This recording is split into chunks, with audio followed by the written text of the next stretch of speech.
Greetings to you, Crocodile Army. I just got back from a work trip to Poland, my second trip to that country, and as with every visit to a foreign country, I learned something. Debate about how we should deal with Russia has been going on ever since World War II, but it has taken center stage in the last few years, after the Russian annexation of Crimea and subsequent invasion of eastern Ukraine in 2014. It's easy for Americans who don't live near Russia to laugh them off as a serious threat, because after all, we have mutually assured destruction to keep any sort of standoff between us limited to proxy wars in all but the direst scenario. The threat is much more existential in Eastern Europe, though. If Russia decides it wants to take them back as satellite states again, as they were for 40 years before. I'm more than old enough to remember the Iron Curtain, and the Polish remember too. NATO's main function is to keep Russia from retaking territory from their neighbors. Ukraine isn't in NATO, but they gave up their nukes after gaining independence for a promise that their borders would be respected by Russia, and look where that got them. Poland wants NATO to remain strong. Many refugees from Ukraine have fled to Poland. I got to talk to my Polish colleagues and clients alike about Russia and what things were like when they were a satellite of the Soviet Union. Many of you have heard of the Warsaw Uprising. There's an entire museum devoted to it in Warsaw, but you can read about it anywhere. When Russia was beating back the Germans toward the end of World War II, their army was approaching Warsaw.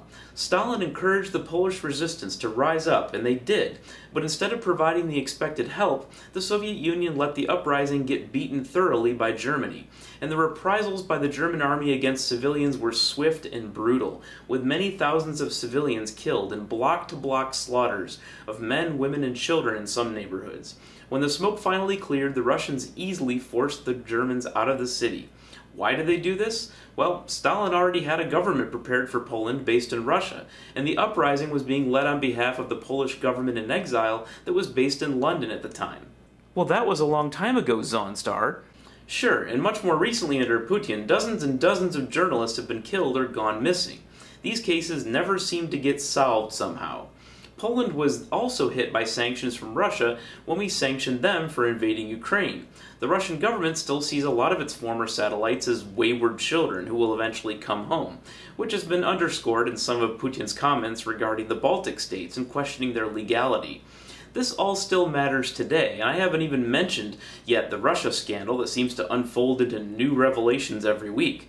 Now Trump has gone from calling it fake news to wondering if he can pardon himself, and trying to discredit Special Prosecutor Mueller, the one guy who can fully and completely exonerate Trump.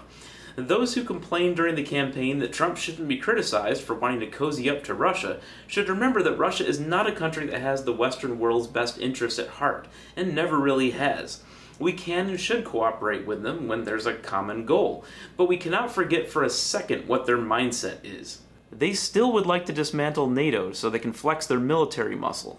Some of the Polish people have teenage children who have no memory of the long lines at grocery stores to buy small amounts of the most basic items.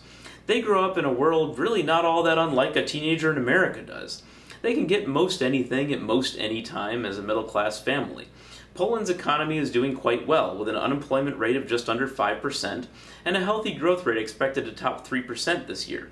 Many Polish people speak at least a little English, but their proficiency varies quite widely, with the older generation being much less likely to know it.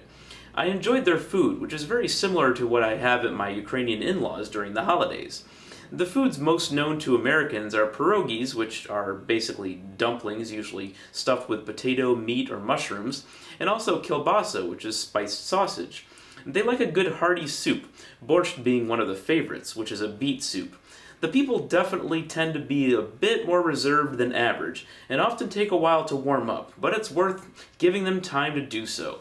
They'll be happy to talk to you about the Iron Curtain days or anything else after that. Then you can ask them yourself if they think Russia is trustworthy.